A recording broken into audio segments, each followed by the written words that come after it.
नमस्कार बंधुरा केमन आছেন सबाई आमी मिता 40 डी ग्रीन फैमिली नतून एकटी ब्लगे मितार किचेने आपनादेर सकलके जानाई स्वागत।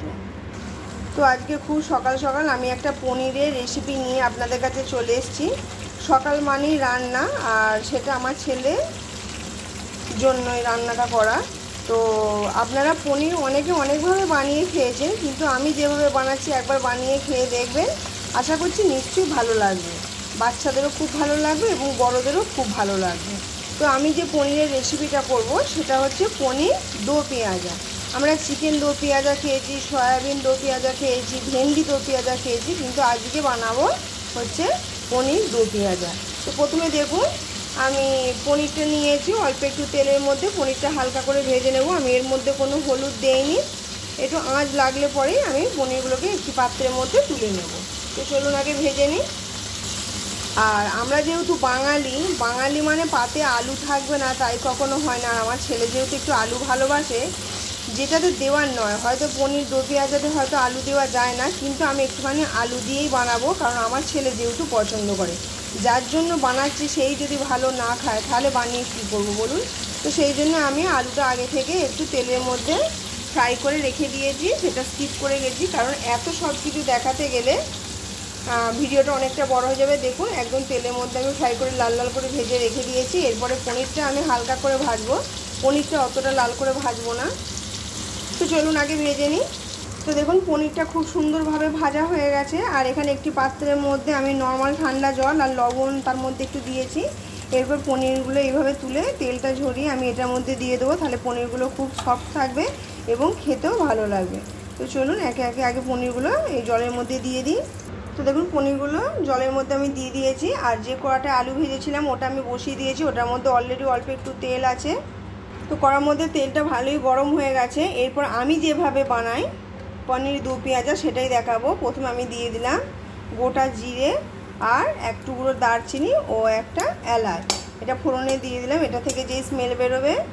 তো দেখুন এটা আমার হয়ে গেছে ফোড়নটা। এরপরে দিয়ে দেব আমি কয়েক টুকরো রসুন আর আদা। আপনারা চাইলে এটা নাও দিতে পারেন, এটা স্কিপ করে যেতে পারেন। যদি নিরামিষ করেন তাহলে পেঁয়াজটা দেওয়ার দরকার পড়বে না। তো এটা ভালো করে আমি একটু ভেজে নেব।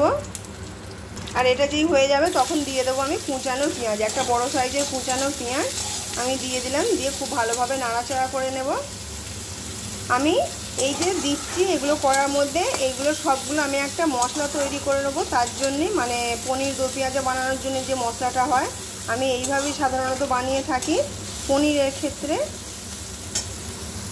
এরপর এর মধ্যে দিয়ে দেবো একটা কাঁচা লঙ্কা আর কয়েকটা কাজু বাদাম ও চার মগজ।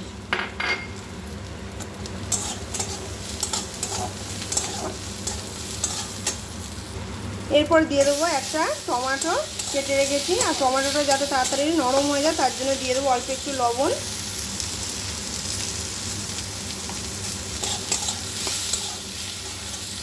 এরপর আমি এর মধ্যে দিয়ে দেবো, আপনারা পরে দিতে পারেন কিন্তু আমি মশলাটা যখন রেডি করব তখন তার সাথেই দিয়ে দেবো, তাহলে কালারটা খুব সুন্দর আসবে। দিয়ে দিলাম হলুদ আর দিয়ে দেবো কাশ্মীরি গুঁড়ো লঙ্কা কালারের জন্য। এখানে কাঁচা লঙ্কা ব্যবহার করেছি, যেহেতু ছেলে খাবে তো সেহেতু ঝালটা বেশি দেবো না, তাই গুঁড়ো লঙ্কা ব্যবহার করলাম না। আপনারা চাইলে দিতে পারেন, কোনো অসুবিধে নেই। অনেক ক্ষেত্রে আমি দিয়ে থাকি গুঁড়ো লঙ্কা, কিন্তু আজকে দেবো না, এটা কাঁচা লঙ্কাই দিলাম, একটা কাঁচা লঙ্কা। আর এগুলো যেহেতু দেখুন কুল লঙ্কা, এগুলো ভীষণ পরিমাণে ঝাল। এরপরে আমি এর মধ্যে একটু জল দিয়ে দেব, দিয়ে খুব ভালোভাবে এটা আমি ফুটিয়ে নেব। এই যে দিয়ে এটা একটু ঠান্ডা হয়ে গেলে আমি মিক্সারে দিয়ে একটা পেস্ট তৈরি করে মশলাটা রেডি করে নেব।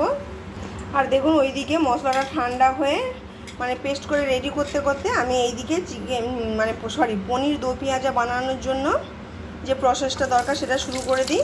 দেখুন আমি ডুমো ডুমো করে যেভাবে চিলি চিকেন কাটা মানে চিলি চিকেনের জন্য পেঁয়াজ কাটা হয় সেইভাবে পেঁয়াজ আর একটু ক্যাপসিকাম কুটে রেখেছিলাম, কুটে ভালো করে ধুয়ে রেখেছি, সেগুলো আমি দিয়ে দেবো। দিয়ে হালকা করে একটুখানি সতে করে নেব, মানে হালকা করে নাড়াচাড়া করে নেব অল্প একটু লবণ দিয়ে।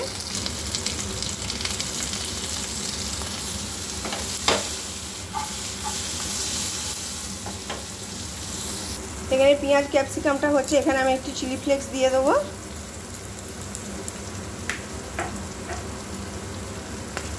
দেওয়ার পরে এটাকে একটু নাড়াচাড়া করে হালকা করে, বেশি নয়, হালকা করে একটু নাড়াচাড়া করে ভেজে নেব।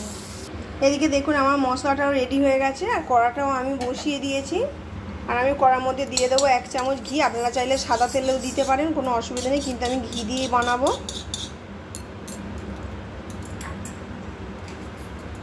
এরপরে আমি দিয়ে দেবো কয়েকটা কিশমিশ। আপনারা চাইলে নাও দিতে পারেন, কিন্তু আমার ছেলে যেহেতু এমনি শুধু খায় না, তো কোনো খাবারের মধ্যে দিলে পরে তবে সেটা খায়, তো সেই জন্যই আমি দিয়ে দিলাম। এরপরে দেখুন আগে থেকে যে মশলাটা রেডি করে রেখেছি সেই পেস্টটা আমি দিয়ে দেব। তো দেখুন আমি মশলাটা পুরোটা দিয়ে দিয়েছি। এবার খুব ভালোভাবে মশলাটা কষিয়ে নেব। আর একটু দিয়ে দেবো অল্প কয়েকটা চিনির দানা, যাতে স্বাদের ব্যালেন্সটা একদম পুরো পাক্কা ঠিকঠাকভাবে থাকে। দিয়ে খুব ভালোভাবে মশলাটা নাড়াচাড়া করে আমি কষিয়ে তৈরি করে নেব, রেডি করে নেব। এরপরে দেখুন মশলাটা আমার হয়ে গেছে। আগে থেকে ভেজে রাখা আলুগুলো আমি দিয়ে দেব।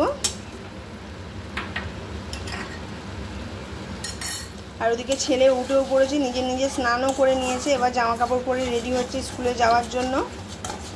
এখন এই মুহূর্তে আমার পিছনে দাঁড়িয়ে আছে, দেখছে যে মা কি রান্না করছে। আমার ছেলে পনির, মাংস এগুলো খুবই পছন্দ করে, মানে ভালোবাসে খেতে। তো দেখুন এরপরে আমি অল্প একটু জল দিয়ে দেবো, পরিমাণ মতন, বেশি দেব না।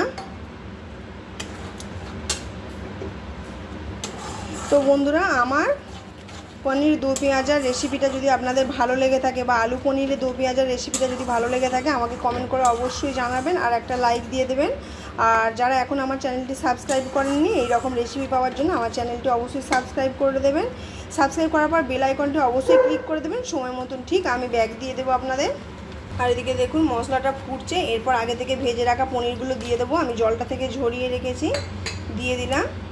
দিয়ে নাড়াচাড়া করে মিশিয়ে নেব। এই যে খুব সুন্দর একটা দারুণ স্মেল বেরিয়েছে। এবং দিয়ে দেবো এখন পরিমাণ মতো লবণ। পনিরে যেহেতু লবণ দিয়ে ভেজানো ছিল তবু দেখেই দেবো।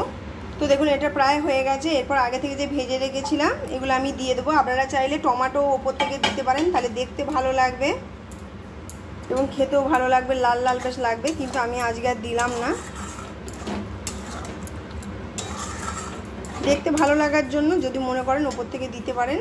তো দেখুন এটা হয়ে গেছে। এবার ওপর থেকে আমি একটু ঘি দেবো, দেওয়ার পরে নামিয়ে নেব, তাহলে ফ্লেভারটা খুব ভালো আসবে। তো বন্ধুরা আজকের মতন আমি ভিডিওটা এখানেই শেষ করছি। আপনারা সবাই ভালো থাকবেন, সুস্থ থাকবেন, সাবধানে থাকবেন। আর আমার পনির দো পেঁয়াজার রেসিপিটা কীরকম লাগলো আমাকে কমেন্ট করে অবশ্যই জানাবেন, একটা লাইক দিন। তো চলুন টাটা, দেখা হচ্ছে আবার পরে নতুন কোনো রেসিপির সাথে। সঙ্গে থেকে দেখতে থাকুন। আর একটা কথা বন্ধুরা, প্রায় মহালয়া চলেই এলো, তো সেই জন্য আমি বলবো, আমি যে পাঠিয়েছিলাম যে মুভি বলতে শর্ট ফিল্মই, খুবই অল্প, মানে স্বল্প দৈর্ঘ্যের আর কি।